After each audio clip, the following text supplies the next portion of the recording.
अभी इस बिल्कुल इसी पल में जब तुम ये सुन रहे हो, तुम्हारा दिमाग कुछ ऐसा सीख रहा है जो उसे कभी सीखना नहीं चाहिए था। और सबसे डरावनी बात यह है, तुमने उसे ऐसा सिखाया भी नहीं। ना तुमने कभी सोचा, ना कभी चाहा, ना कभी किसी ने तुम्हें बताया, लेकिन फिर भी तुम्हारा दिमाग बदल रहा है धीरे, शांत तरीके से, इतना शांत कि तुम्हें शक भी नहीं होगा। लोग सोचते हैं दिमाग अचानक टूटता है, एक दिन उठे और सब बिगड़ गया। लेकिन सच्चाई यह है, दिमाग कभी अचानक नहीं टूटता। वो रोज थोड़ा थोड़ा कमजोर होता है, इतना थोड़ा कि तुम्हें लगता है आज तो कुछ खास नहीं हुआ। फिर एक दिन तुम कहते हो, पता नहीं यार, अब फोकस नहीं रहता, पहले जैसा मन नहीं लगता। दिमाग हमेशा भरा भरा सा रहता है और तुम सोचते हो शायद आलस है, शायद उम्र है, शायद मोटिवेशन की कमी है, लेकिन नहीं। असल में तुम्हारा दिमाग एक बहुत बड़ी गलती सीख चुका होता है, एक ऐसी गलती जो आज की दुनिया में लगभग हर इंसान कर रहा है, और इसीलिए लगभग हर इंसान अंदर से थका हुआ है। देखो, इंसानी दिमाग बहुत पुराना है, हजारों साल पुराना। ये दिमाग जंगलों के लिए बना था, खामोशी के लिए, धीमी जिंदगी के लिए, जहां खतरा कभी कभी आता था, हर सेकंड नहीं, जहां दिमाग को सोचने का वक्त मिलता था, जहां खामोशी डरावनी नहीं थी बल्कि जरूरी थी। लेकिन आज दिमाग को एक सेकंड भी अकेला नहीं छोड़ा जाता। Phone, screen, notification, video, reel, message, दिमाग सांस भी ले उससे पहले हम उसे कुछ न कुछ पकड़ा देते हैं, और यहीं से सब कुछ बिगड़ना शुरू होता है। दिमाग का एक नियम है, जिस चीज को तुम बार बार करते हो वो उसमें बेहतर होता चला जाता है। अगर तुम सोचते हो, दिमाग सोचना सीखता है, और अगर तुम हर खाली पल में डिस्ट्रैक्शन चुनते हो तो दिमाग भागना सीख जाता है, वो सीख लेता है। खामोशी खतरनाक है, बोरियत बुरी है, जैसे ही कुछ खाली लगे बाहर निकलो। और फिर एक दिन तुम अकेले बैठते हो और तुम्हारा ही दिमाग तुम्हें बेचैन करने लगता है। तुम कहते हो, मुझसे खुद के साथ बैठा नहीं जाता। लेकिन सवाल यह नहीं है कि तुम कमजोर हो, सवाल यह है कि तुम्हारे दिमाग को कभी बैठना सिखाया ही नहीं गया। हर बार जब तुमने सोच आने से पहले फोन उठाया, हर बार जब तुमने बोरियत से भागने के लिए कुछ देखा, तुमने अपने दिमाग को एक मैसेज दिया, असली जिंदगी काफी नहीं है। और दिमाग बहुत ईमानदार होता है, वो वही मान लेता है। धीरे धीरे असल चीजें फीकी लगने लगती हैं, लंबी बातचीत थका देती है, किताबें भारी लगती हैं, खुद के ख्याल डराने लगते हैं, और तुम कहते हो, पता नहीं पहले लोग कैसे जी लेते थे। लेकिन असल सवाल यह है, आज हम कैसे जी रहे हैं। हर समय जुड़े हुए लेकिन अंदर से कटे हुए, हर समय व्यस्त लेकिन अंदर से खाली। और ये खालीपन डिप्रेशन नहीं है, ये ओवर स्टिमुलेशन है। दिमाग इतना देख चुका है कि अब उसे कुछ महसूस ही नहीं होता, और सबसे खतरनाक बात, नॉर्मल लगने लगता है। तुम्हें लगता है सबके साथ ऐसा ही है, और हां, ऐसा है।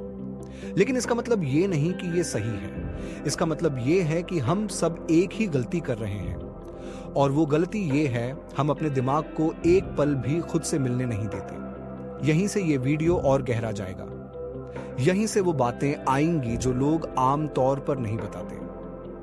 यहीं से तुम्हें समझ आएगा कि क्यों आज इंसान सब कुछ होने के बावजूद अधूरा महसूस करता है, और यहीं से तुम अपने दिमाग को वापस जिंदा करना शुरू करोगे। और शायद अभी तुम्हारे दिमाग में एक सवाल उठ रहा होगा, अगर ये सब सच है, अगर हमारा दिमाग सच में बदल रहा है, तो फिर हम सब पागल क्यों नहीं हो गए। इसका जवाब थोड़ा अजीब है, क्योंकि इंसान टूटने से पहले खुद को एडजस्ट करना सीख लेता है। दिमाग उस कहता है, ठीक है, अगर हर समय शोर रहेगा तो मैं गहराई छोड़ देता हूं, अगर हर समय भागना पड़ेगा तो मैं ठहरना भूल जाता हूं। और यहीं से इंसान मशीन की तरह जीने लगता है, काम करता है, स्क्रीन देखता है, सो जाता है, फिर वही। बाहर से सब नॉर्मल लगता है, लेकिन अंदर कुछ मर चुका होता है। वो चीज जो सवाल पूछती थी, वो चीज जो सपने देखती थी, वो चीज जो बिना वजह खुश हो जाती थी। अब सोचो, जब दिमाग को हर सेकंड कुछ ना कुछ मिल रहा हो तो उसे खुद कुछ बनाने की जरूरत ही क्या है। पहले इंसान सोचता था, अब इंसान कंज्यूम करता है। पहले ख्याल अंदर से आते थे, अब बाहर से थोपे जाते हैं, और धीरे धीरे दिमाग आलसी नहीं, निर्भर हो जाता है। उसे हर जवाब बाहर चाहिए, हर डिस्ट्रैक्शन हाथ में चाहिए, और यही वो जगह है जहां इंसान खुद से दूर हो जाता है। तुमने कभी गौर किया है, आज लोग अकेले रहने से डरते हैं, कमरे में सब कुछ है फिर भी मन नहीं लगता। क्यों? क्योंकि अकेले में दिमाग खुद से सवाल पूछने लगता है, और सवाल हमारी आदत बन चुके नहीं है। हम जवाबों के आदी हो चुके हैं। स्क्रीन हमें सब कुछ दे देती है बिना पूछे, लेकिन असली जिंदगी पूछती है, तुम क्या चाहते हो? तुम खुश क्यों नहीं हो? तुम भाग क्यों रहे हो? और जब दिमाग इन सवालों के लिए तैयार नहीं होता तो वो एक ही काम करता है, भाग जाता है, फोन की तरफ, वीडियो की तरफ, शोर की तरफ। ये कोई लत नहीं है, ये डर है, खुद से मिलने का डर। और अब एक बहुत कड़वी सच्चाई सुनो, आज ज्यादातर लोग दुखी नहीं हैं, वो बस सुन्न है, कुछ महसूस ही नहीं होता, न बहुत खुशी न बहुत दुख, बस चल रहा है। और इंसान सोचता है शायद यही जिंदगी है। नहीं, ये जिंदगी नहीं है, ये जिंदगी से बचने का तरीका है। दिमाग को अगर हर समय खाना दिया जाए तो वो पचाना भूल जाता है, और बिना पचाए कुछ भी ताकत नहीं देता। इसलिए आज इतनी जानकारी के बावजूद इतनी समझ नहीं है, इतनी मोटिवेशन के बावजूद इतनी एनर्जी नहीं है, क्योंकि दिमाग भरा हुआ है लेकिन मजबूत नहीं। अब शायद तुम्हें समझ आ रहा होगा कि वो सिंपल गलती क्या है। वो गलती ये नहीं है कि तुम फोन इस्तेमाल करते हो, गलती ये है कि तुम दिमाग को एक पल भी खाली नहीं रहने देते। खाली मतलब बेकार नहीं, खाली मतलब शांत, शांत मतलब कमजोर नहीं, शांत मतलब जागरूक। लेकिन हमें ये सिखाया ही नहीं गया। हमें सिखाया गया बिजी रहो, तेज रहो, कनेक्टेड रहो। किसी ने ये नहीं सिखाया कि कभी कभी रुकना भी जरूरी है, और जो लोग रुकते हैं वही साफ देखते हैं। अब सोचो, अगर तुम रोज बस कुछ मिनट कुछ नहीं करते, ना फोन, ना म्यूजिक, ना स्क्रीन, सिर्फ के बैठे रहते, शुरुआत में दिमाग चिल्लाएगा, बेचैनी होगी, ऊब लगेगी, भागने का मन करेगा। लेकिन वो दर्द नहीं है, वो डिटॉक्स है, वो दिमाग का फिर से सांस लेना है।